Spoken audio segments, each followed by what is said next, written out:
کبھی کسی بندے کو اتنا تنگ نہ کرنا کہ وہ اتنی تکلیف میں آئے کہ وہ خود تو کچھ نہیں کر سکتا، ماڑا ہے، لیکن پھر وہ رات کو اپنے رب کی بارگاہ میں بیٹھ کے کہے کہ تو حاکم و عادل ہے مگر تیرے جہاں میں ہے تلخ بہت بندہ مزدور کے اوقات۔ پھر ایسا نہ ہو غریب ہے، ماڑا ہے، خود تو کچھ نہیں کر سکا، پھر اللہ کی بارگاہ میں تیری شکایت کرے۔ ایسا نہ کرنا۔ میرے نبی پاک علیہ السلام کے درویش صحابی تھے حضرت سعید بن زید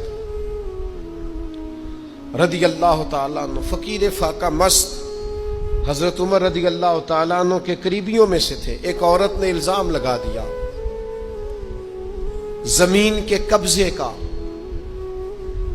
میں کیسے آپ سے کہوں کہ جب لوگ کسی ایسے شخص پر جس نے زندگی ساری دیانتداری سے گزاری ہو، لوگ الزام لگاتے ہیں نا، تو یہ بھی نہیں سوچتے ہم بات کس کے بارے میں کر رہے ہیں، کھلی ہوئی زبان ہوتی ہے، جو مرضی کہہ دیتے ہیں۔ حضرت سعید بن زید پر الزام لگا دیا، اتنا بڑا آدمی، محبوب کا صحابی، اور عورت نے الزام لگا دیا۔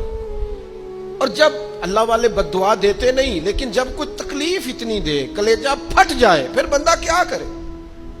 وہی بات کہ اب وہ کچھ کہہ نہیں سکتے تھے، ایک عورت پر کس طرح کوئی بات ہو سکتی تھی؟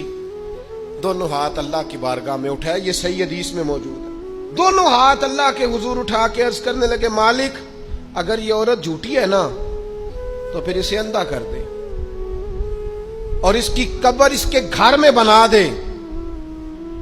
صحابہ فرماتے ہیں کہ حضرت سعید ابن زید کا تو وصال ہو گیا، زمانہ گزر گیا، لیکن ہم نے پھر اس بی بی کو اندھا ہوتے دیکھا ہے۔ پھر اس کے گھر میں کنواں تھا اور ہم نے اسے اپنے ہی گھر کے کنویں میں گر کے مرتے ہوئے بھی دیکھا ہے۔